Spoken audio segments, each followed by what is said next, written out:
Welcome back to the podcast. That's your Schmeat Nation 3 podcast.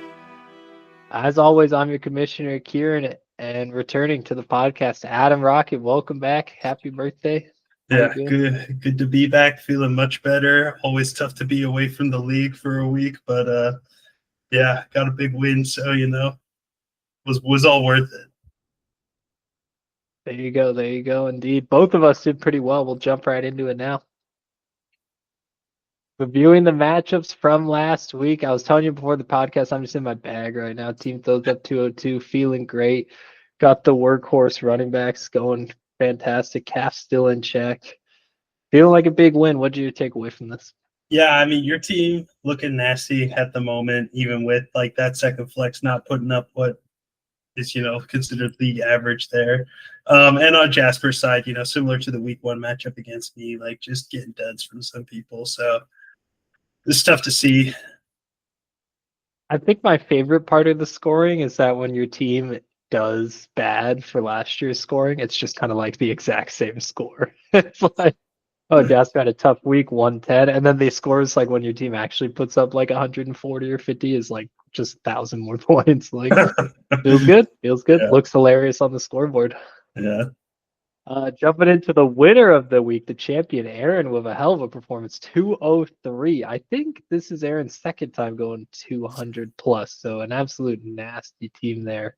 While Yeah. Seth kind of puts up that 41. I mean, the first thing that jumps out to me, Aaron taking full advantage of the tight end premium here, going jumbo package in the flex.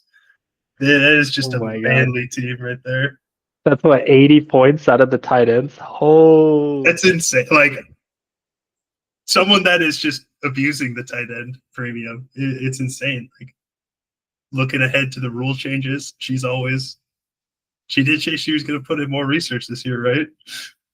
she did it. She's done it. And it was just drafted, just had Darren Waller on the bench waiting for the comeback, sat and waited all the weeks to get her It's worth it. back He's in. put up like 25 points the last 2 weeks. Play. I think Seth was feeling himself a little bit with the Jalen Tolbert play. I I think we've all played Jalen Tolbert at one point in our life. I'm not. I was a little shocked when I saw that one in there, but obviously wouldn't Yeah, I matter. mean, who are you going to 203. play instead is the thing. I just can't believe Maybe that. Travis Hunter, I guess. Had to have been added this week, no? Yeah, I think Oh, Adam added. from the wires. Yeah, I was stoked about it. Couldn't wait for Mhm. Jalen Tolbert to get in there. I must not have paid attention. Oh, it was added late on Wednesday. No, that was this morning. I don't know. Yeah, It shocked me. yeah. Will be fine. A bit of a dud week from a couple of his positions. Moving on to two people Seth could have beat if he got luckier with the schedule. Eddie, and what's going to go down as the birthday born catastrophe for Connor, allows Eddie to get that late sub in and what probably loses. Yeah, would have lost if Eddie didn't make any other moves on it. So yeah, tough look What from was him the being it the was nice the guy. Kendrick Bourne move? Yeah, that's tough. Tough to Yeah, see. Yeah, you hate to see that. he believed Bob's story. I, for one, said, I was like, Eddie, you put me in a tough place. You know the thing. It's like we've been playing fantasy for a while. If you don't get your lineup, it is what it is. But I'll ask Connor in the chat, and I said that having no confidence that Connor would give it to him, and then gave it to him. So ended up being his own demise. Yeah, I mean that's a tough one to say. He got it in early, and we all know that Eddie's not an idiot. He would have been paying attention to something like that. He did say that he was having network connectivity issues, so I probably would have done the same thing as Connor. A very honorable thing for him. Um, it looks like he was just kind of on a bye week this week, but also Connor cannot be feeling great going forward. No, I think we've said that every single week. Yeah, this has got to be the toughest week though. Felt like one that was winnable at times, but also he had absolutely nothing going for him on the bench. Still rostering Jaden Reed. He's not coming back, Connor. He's not coming back. Although I guess ESPN says he is coming back. But Yeah, I thought he's that guy was definitely coming back. I thought he was definitely not coming back. No, he's coming back this season. He's coming back this season? What the hell? I thought this guy was done. Jesus. Okay, never mind, never mind. I take it back. Smart hold, smart hold. Jumping into the next one, Jamie just taking care of business as she does. A little bit of a weird flex on all of us to just bring up that she's 5-0 in some other league, which is a bit bizarre, but I guess she can be feeling herself being 4-1 in the in this new life that Jamie's been living for the last few years, being dialed into fantasy football. I mean, it seems like just getting married and getting engaged is the way to go if you want to be good at fantasy football. Mhm. That is a good point, actually. That's a great point. Even we gotta look into that ourselves. Yeah, got to see if there's something going on there. But her team looks disgusting, but she does lose O'Marion Hampton. We'll see if that hinders her. I don't know what her bench looks like. Yeah, nothing. Have some people on the bench, but like it doesn't look great. But I don't know. To have one weakness on the roster is not the end of the world. Yeah, I think Brad's probably pulling his hair out because we haven't touched on it yet. But obviously, his entire team is injured or on bye. Nothing he really could have done there. Tried to pull the Aaron double tight end manifest, but you need to go 3, Brad. You need to go jumbo package. That's what we've learned. Yeah, but it's just one of those things where Brad is feeling the whenever you just slide someone in, they get hurt. Brenton Strange got hurt this game. I don't know if anyone else on this. It looked like Jordan Addison was going to get hurt. Who else on this team was getting hurt this week? Yeah, like it was hobbled off the field or something. Had a great player, Rico Dowdle. I mean, 38. Jesus Christ. Yeah. Off the wires good, but yeah, I mean tough at this point. But Bradley, like we've been teeing it up all season. It feels like foreshadowing looking at his guys. If he can get them back and healthy, the starting lineup does look pretty fucking gross. Mm-hmm. Especially like I think that might have been Bill's breakout game where they just moved forward with him as the number one guy rather than messing around with Chris Rodriguez. So yeah, definitely looks good. But I mean, if you slip, he's 1-4 now.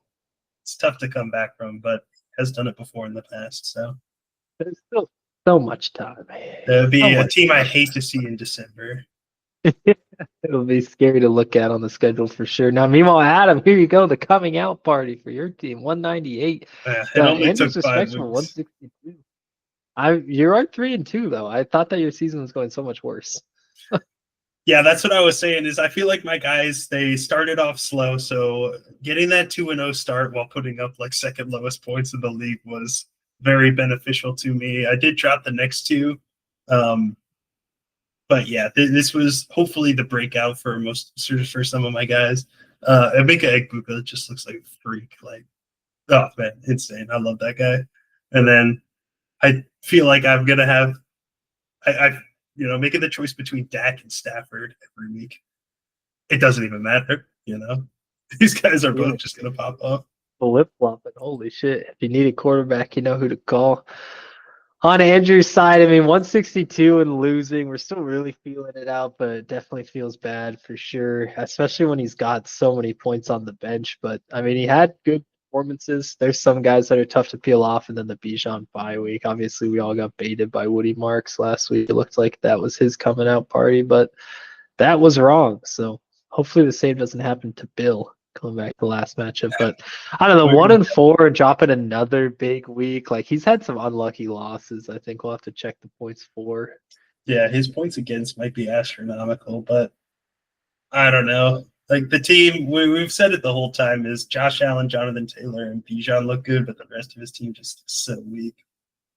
Yeah, those wide receivers are shaky. So we'll see there. And then the game of the week, quite the identification. It was an easy one here, both being 3-1. But Reese takes it away in the waning seconds of, I think, Sunday night or something. Maybe Monday. Can't remember when the games were played. Did he have Buffalo Bills or it was James Cook? James Cook kind of let Connor down. James Cook and Hunter Henry. Oof. Parker. And Khalil Parker, yeah. Yeah, Parker. He had everyone on that in that matchup. Yeah. Dang. That's tough loss for him. Played Calvin Ridley. Probably played Calvin Ridley every single week until this point. As soon as he takes him out, he goes off. Yeah. Yep. Bit of a bummer. All right. Sucks for him there, but both these guys have good teams. I think we'll see them pretty high up on the power rankings. Jumping in here. What was the toughest team to rank? You had taken a week off of rankings here. What were your thoughts on this one? I feel like this was the first week where I was pretty confident with all of my rankings. And I can see from just looking at it that we were both pretty similar in that. But it also looks like we didn't sort from high to low here. So ignore the F column for now. That's wrong.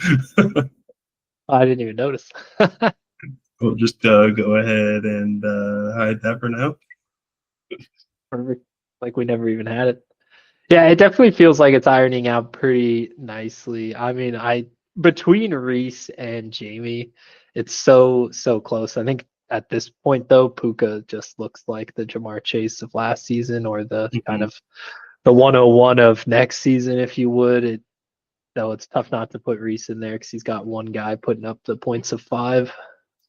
It's crazy. Like, I looked at his average points, and with the new rules, he is averaging 32 points a game, which is just crazy to think about. But like, there's no reason to think that he won't do it the rest of the season, barring injury at this point. Yeah, find your quarterback like Stafford, who just loves his top guy. And then at the bottom, we did have a little bit of some discrepancies here. You quite like Brad's team moving into this week. We were never really more than 2 off. I thought Brad had some good waiver claims. If we want to take a look at his team, I think his team, maybe it's just because I'm playing against him, but I do think that the Mason Taylor pickup was good. And I think, like I said, I think that was finally Bill's breaking out. So I think he'll be solid moving forward. We'll see if Chuba plays again. Yeah, quite. His team looks different. I'll be candid. I did my rankings yesterday, like a fool. I completely forgot about the free agency. Maybe I shaded Brad a little too heavy here. We'll have to see how the team comes out. That is the 6:30 a.m. game. So Justin Fields in London. How's that going to go? They've never seen such an athletic specimen over there. Yeah, I mean, I don't know. He had 12 targets last week, so there's one of those things, especially in the tight end premium. Like 12 targets, 8 catches is 12 points. So it doesn't really matter if you fall into the end zone at that point or not. That's true. It's a good amount of points. So we'll see how Brad goes up against you. Anyone else? It looks like we're pretty good across the board. Yeah, the only other big difference we had, or the one that we were 2 off on, was Jasper. Yeah, I find his team difficult to rank, but I just thought that it should be better than where he's been performing now that he got some of his guys back off the bye. So we'll see. It was a weird down week, I'll say, but I guess Nico Collins goes back. Yeah, I just am not a fan of the running backs. I'm not really a fan of the double Chargers pass catchers and the double Broncos pass catchers. Yes, he's got Nico Collins on bye. I think he's just given up on Jerry Jeudy. I think that's the thing. I mean, why would you not? Unless Dylan Gabriel can have his coming out party. Yeah, fair enough. I feel like I would go back to Caleb. I do respect keeping the kicker in the IR spot. That is a respectable move right there. That's for sure. I mean, player ranking 1 kicker still, even despite getting hurt halfway through last game. So, tip of the cap. I mean, a keeper candidate for sure. For sure. Yeah. Jumping into next week's matchup. Let's get out of there. I don't think I've had this large of a point spread. 171 to 145 is crazy. I'm averaging 185 apparently. Like, the team is back. Team's feeling good. I'll take myself. I really don't know. I feel like Eddie's team looks so gross, but these are the type of games you lose, really. Yeah, I mean, just looking at it, it feels like there's no way that Eddie stands a chance in this one. You just look at the player rankings that he has going down, and he does get Hassan Haskins, who could be next man up for LA, but I mean, that's just a Band-Aid fix. It's not like he has O'Marion Hampton to fall back on, right? No, he just got bit with the injury bug this year with Terry McLaurin and Malik Neighbors. I don't know. Hopefully you can pull out some wins here soon, but I'm also taking you here. Yeah, I think it's tough for him to scrap together any form of season as it stands, but who knows? I mean, Matthew Golden, if he breaks out, he's got some youth on his side, which you like to have getting to this point in the season. So Good luck, Eddie. We'll see how it goes. But hopefully, I'm just humbled. It's great content. So jumping into the next one, another one that feels tough. 50. Oh, he's got guys on Yeah, he bye. doesn't. He doesn't have his full lineup in yet. It's like a 50-point swing here, but Seth projected 163 to Connor's 113. Again, Connor's team is just so frustrating because for him, he doesn't even have injuries. He just has guys who are underperforming, which is the worst. Yeah, I mean, it really is just brutal. Like, I don't know. You assume he'll get Tucker Kraft back in there. I assume he'll probably go with Romeo Dobbs as well, and then pick up another defense. Oh, and he gets Jalen Warren back. So I mean, there's room for improvement here. But again, just having Derrick Henry and Chase Brown, I think that was probably his round 1 and 2 picks. Those guys are both just underperforming, which feels bad. Yeah. And AJ Brown. He basically whiffed on his first. I mean, hell, when did he draft DJ Moore? Was that in the 4th round? 5th round. So he went Derrick Henry, Chase Brown, AJ Brown, someone, and then DJ Moore. Like Yeah. he's just whiffed on every single pick, unfortunately. So that's gonna happen for him. And then I guess it must have been Hawkinson too in the 4th. Is that true? No, 6th. Oh God, it's the whole draft. The whole draft is all those guys who appear in the AI videos dancing while they're crying or whatever. And then Seth has another unit, honestly. He's 3-2. He must be feeling great. I think at this point, Tet is gonna go pretty nuts against Dallas, maybe scores first touchdown, and then never look back, honestly. And I think that's gonna unlock Seth's team. Yeah, I mean, Seth, he's got Garrett Wilson and Jameer Gibbs really as the anchors of his team, and Javante was a good sleeper there. Vlad is kind of underperforming for him at this point. So is Travis Hunter. I mean, I feel like you draft that guy to be a starter on your team. But yeah, I mean, he's got a good squad. I think I ranked him 6th and you had him 5th. So, you know, in a playoff spot. Yeah, we're close. We're close. We like it. I'm going to take Seth in this matchup. Yeah, we'll be aligned there. Oh man, are the first 3 just gonna be tough? Oh no, Brad's got a bit of a unit. That's right. But jumping into the next one, Brad at 1-4, going up against you at 3-2. ESPN has this 5-point favorite on your side. How are you feeling being back and to talk about your team going into a matchup? Oh man, I know my team went off last week, but it's still just like I'm not super confident in the team. I don't think Ricky Pearsall is playing this week, so I'll probably have to slide in either Jamison Williams or I picked up Theo Johnson. I don't know. Maybe I'll try out the extra tight end. Well, But now like, you got it back. yeah, I feel like my team is just missing George Kittle so bad. Like, it feels good to have 2 options at QB to play, and I think they'll both be pretty good going forward. But I don't know. Like, Ken Walker is so frustrating too because that guy just runs all over defenses, and then they get in the red zone and he's just nowhere to be found because they put Charbonnet in for some reason. Yeah, that is a bummer. Man, Brad's team is he's like Marvel What If. Like, if all these guys can get on the field at the same time, holy, that'll be quite the unit. Yeah, I do feel like I'm catching Brad at a pretty good time in the year. Like I said, I would hate to be playing against him in December, but yeah, that's just the way that the schedule makers they throw me a bone, throw me a bone. Oh man. Yeah, I guess that's what the rankings say, but I do love the sneaky double tight end. It is crazy, but I think I have to go with my rankings here as well. You guys are close in it. Bradley should probably be higher, but I'll take you as well. Yeah, give me Brad. Give me Brad. I think I've rode with Brad like a billion times. He's a 1-4. Poor guy. Jumping into the next one, Aaron at 3-2, Parker at 3-2. Definitely the second most eyes on game of the week here. Aaron is running out a defense that is on by no defense picked up yet. Will we see Parker load up on defense on the bench just to play the blocking game? Or is Vikings D on by better in all other defenses? It's a great question. Who you got in this matchup? Who you liking? I mean, how do you not like Aaron so far? I mean, if we scroll down to the graph at the bottom to see how their week-to-week scoring would show, I mean, Yeah, I guess it's been flip-flopping, but, you know, having Aaron with 200, because it was 199. So, haven't cracked 200 twice yet, but still, it's pretty dominant performance. Yeah, both these teams have been fairly consistent outside of that first week for Aaron.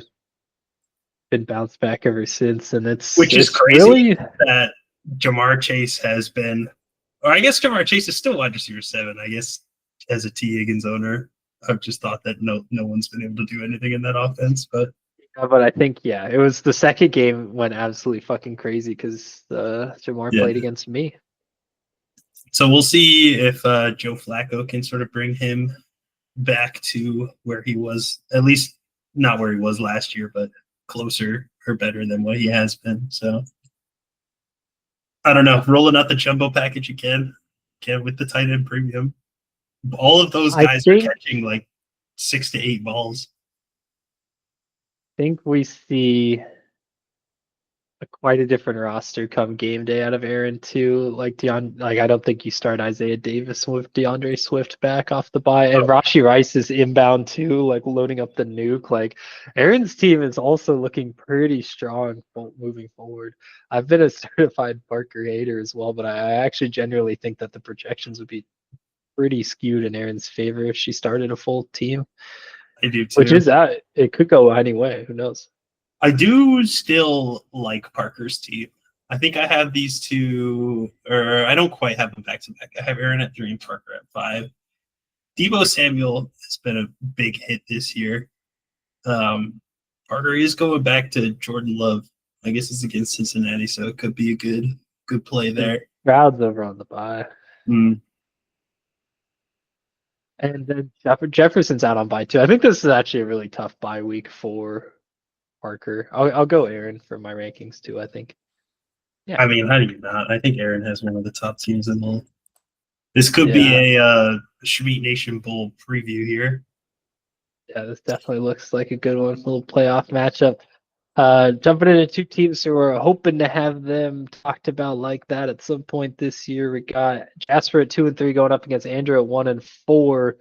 I think this is a bounce back week for Andrew. I really like the players and the matchups when I was looking at the rankings. I liked what I saw. I will say it's still a little shaky for both of these two teams in the tight end down category, but Jasper might have the edge with Devonta.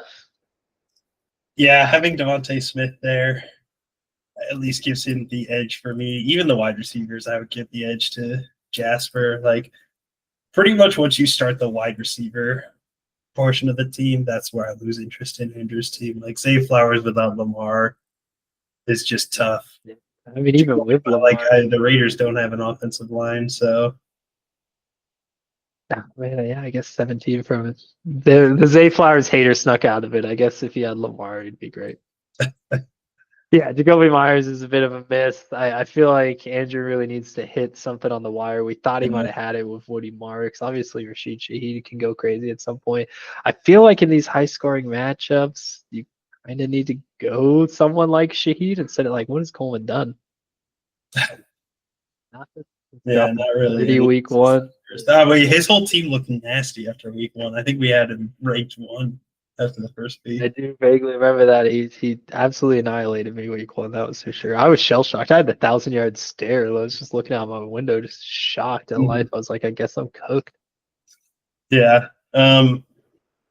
Hopefully, I mean, Jasper's got a lot of that Denver offense, so we'll see if he's waking up at 6:30. I'll be freaking out in the chat. Well, meanwhile, Jasper will just be sound asleep. Jasper gets up at 6:30 regardless. I think he's got to go build porches and stuff. Like, oh man, he'll be up. He'll be watching. His body's attuned for it.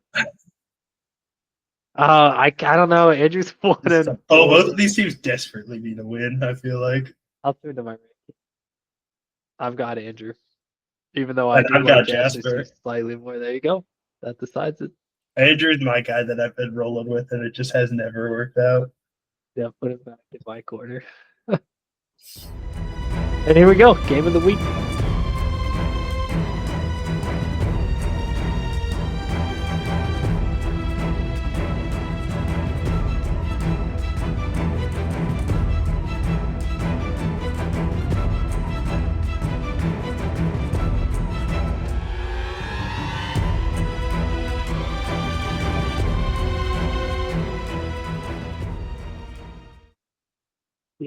at 4-1, supposedly 5-0 in other leagues, and Reese at 4-1. Both these teams 1-2 battling out. Battle of Titans, if you would. A bit of a Bills Chiefs in the playoffs of old is what I'm expecting. Both these teams looking clean too. No real flukes in how they've gotten to 4-1. How are you reviewing this matchup? Oh, the number 1 and 2 in wide receiver as well. Holy, this is fun. But I mean, look at the discrepancy in the average between wide receiver and 2. Isn't that's crazy? 32 points. Averaging a touchdown a game or just a singular first down a game in this new scoring format. Mm-hmm. But then you go down to the next wide receiver and it's 6 versus 10. Like, oh man, this will be a good matchup. This one will be fun. Especially going up against that weak sauce Carolina action for George Pickens. That should be great. While Sutton's up against Sauce Gardner. There's some narratives here. Yeah, I mean, it's truly this is truly at this point the Schmeat Nation Bowl preview. Like, I don't think there's any two other teams that look as good as these two at the moment. Last year, I can't even remember. Has it been a minute since Reese's victory?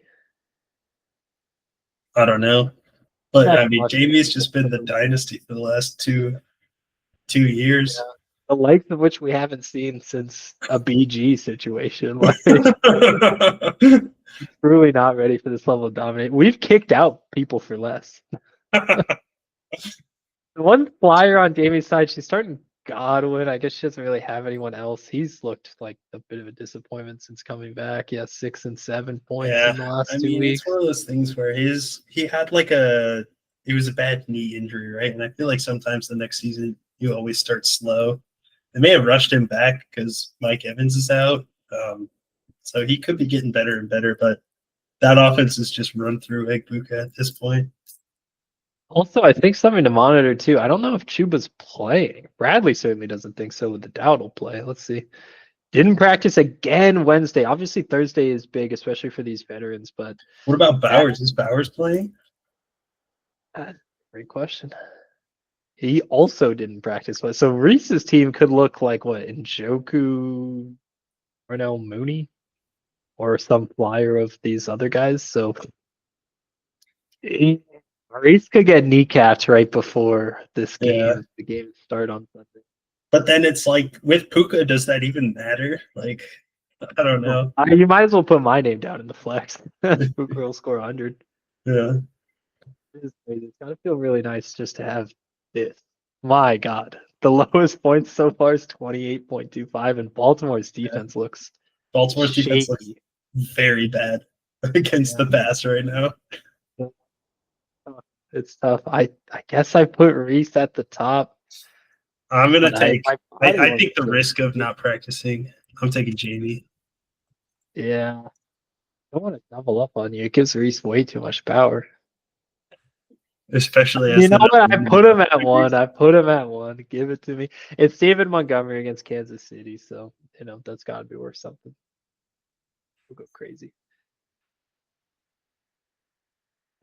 Lost Amari and Hampton too. Yeah, we didn't even really touch on that. Her team. I mean, her team doesn't even look like they need Amari and Hampton. Yeah. See, maybe that's foolish with the Portland Sun, but I'll give you a chance to catch up to me. Ooh, how fun. Let's go check the standings one time. Me and Adam were talking before the podcast. We don't know the last time that we've both been competing for it. Definitely the last 2 years has not been the case. It's been one podcast host or the other. Although, Adam, you are still down at 44% despite your 3-2 record. It does not like you. Yeah. Yeah. Like I said, putting up low numbers early in the season, not great. But I am clawing my way back in terms of points for. Yeah. It was down at 11 at one point. Now I'm at. We did. You know what? 8? Yeah. See, there's Andrew's at 806. What are his points against? That's the. I mean, second most. Poor Brad. And then 3, 1, 2, 4 on the ranks down there. So top 4 all around, and then we got Andrew at 10. So we've all had seasons like that. That is the worst, but. I always say that it should bounce back in your favor, so I would hold his head high. You always regress to the mean. 555. Connor, I don't know if I updated Connor's team to the new scoring format. I might need to go look at that. He might be in the old one. Especially because I do think he also has the lowest points against. Oh no. Oh no. Oh man. There's not a more beautiful sight than 555. Who did Oh he god. beat? I can't remember who he beat. That's looking real bad at this point. Can't remember who he beat either. Let's go check. Connor beat Aaron. Oh yeah. Oh my god, by barely any. Oh, that's so unnecessary. Oh yeah, he had Joe Burrow. That's why he took Joe Burrow 4th round. Oh no. Derrick Henry, AJ Brown, Chase Brown, Joe Burrow, DJ Moore, TJ Hawkinson was the first 6. I didn't even feel like those 7? were bad picks at the time, man. That is just so unlucky. Yeah, I know it looked like a great draft. I was like, wow, you're really dialed in. That was probably our problem. All right, Connor. But maybe you can turn it around. I mean, AJ Brown can't be bad forever. Yeah. Well,